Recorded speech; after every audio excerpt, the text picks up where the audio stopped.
to thank Mary, who slid in our DMs on Instagram at YMS Radio with a really cool question. So I guess she met us all at the Warner Theater 2 years ago. Listens to the show every day. Wants to know what we think the most misunderstood thing is about ourselves and each other. Rose, I'll start with you. What do you think the most misunderstood thing about you is? Oh, see, I was having a really hard time with this because I have no idea. I would probably say that people probably think I'm like rainbows and butterflies all the time. But if you know about my day today, that's not true. I have my moments, guys. I try to keep it together really well, but I would say it's not easy. For Rose, I think people mistake her niceness for like weakness. Like Rose is very nice, That's good. like all the time, like very Disney and rainbows and stuff. But I think people mistake that for like being naive and like a pushover, and they learn swiftly when testing that's not the case. And it's fun for me to watch. Like, oh, good luck. Here it comes.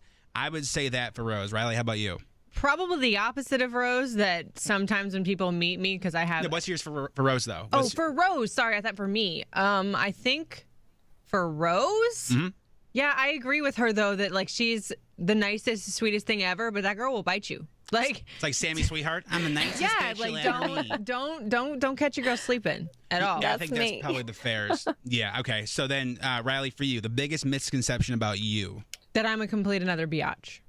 Okay. I mean, it's like when you meet me sometimes, if you get me on the wrong day and my resting biatch face is on, it's like, go to the left. Yes. But I happen to think, or at least some people that know me real well happen to think, like, if you need something, I'll do anything in the world for you. Like, if you need me to talk to you, or if you need help with anything, or advice, or anything in that way, that I am absolutely there 100% for whatever it is you need. I'm sassy. But... No, I'm aware. No. I'm totally aware of Yes.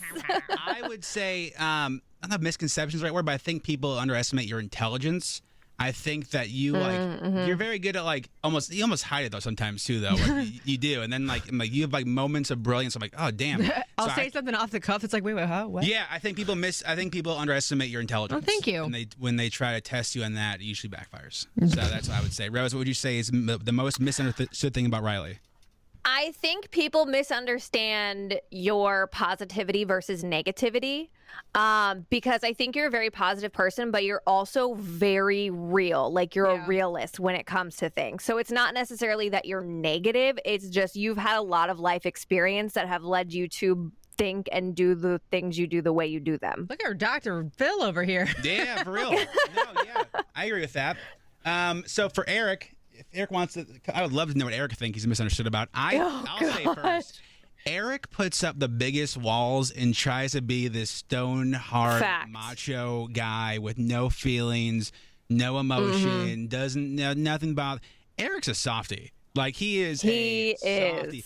And the best is Max's birthday, Eric's son's birthday is coming up in August. I have this photo of Eric holding Max the first time where Eric, built dude, holding the little baby. Eric pretends to be like macho, no feelings. He's a giant softie. That's what I will say. Yes, 100%. I'll jump on that gravy chain. Like he says the most outlandish things that come out of his mouth, and you think like, who is this gorilla?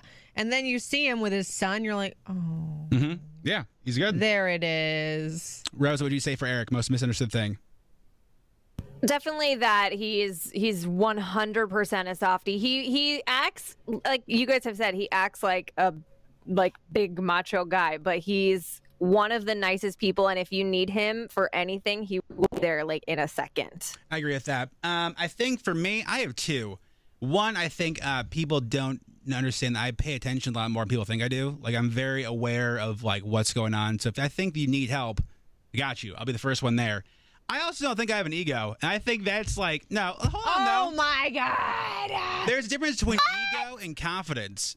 If I tell you guys I'm going to do something, I'm going to figure out a way to do it. Absolutely. So, like, to me, it's like I'm very confident in my working ability. I don't think anybody's going to outwork me in anything.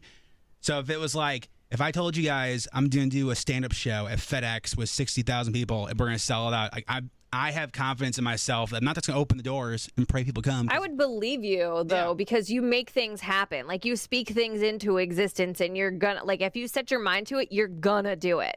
Yes, I think that's not. I think that's a big misconception. I'm not cocky. I'm confident. It's different. Okay. Riley, what would you say for me? The biggest misconception. I think people, because you're a jokester and you like to be a goofball 98% of the time, that people take for granted how calculated you are when it comes to getting ish done.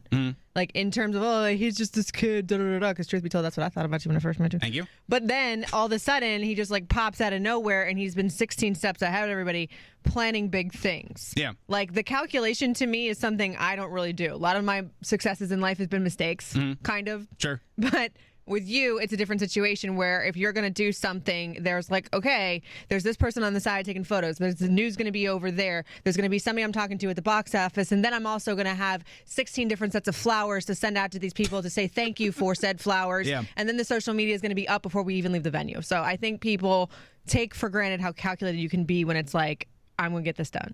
Thank you. Yeah, that welcome. means a lot. You're welcome. Rose, what would you say then for the most misunderstood thing about me?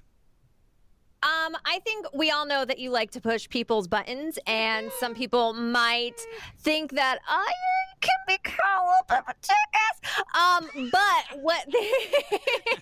what they are not seeing is like behind the scenes, you're one of the most caring people. You're always checking in on people and making sure they're doing okay. Like I had said something in my prep, like yesterday was a day, and you automatically texted me to make sure I was okay. So there's like little things behind the scenes. You're always going out of your way to like just check in on people, which I think is really cool. Oh, man, don't tell people I'm nice. To be fair, Rose's email said she had anxiety, and I said, I heard you had anxiety, stop. And Oh my God. Yeah, you did. And I was like, and then you're like, did that help? And I'm like, oh yeah, totally helped. Thank you. That was awesome. Mary, thank you so much for the question. Yeah, that was fun. If you have ever have a question like that, that was really fun. DM us at YMS Radio. Rose has your Hollywood coming up. What you got?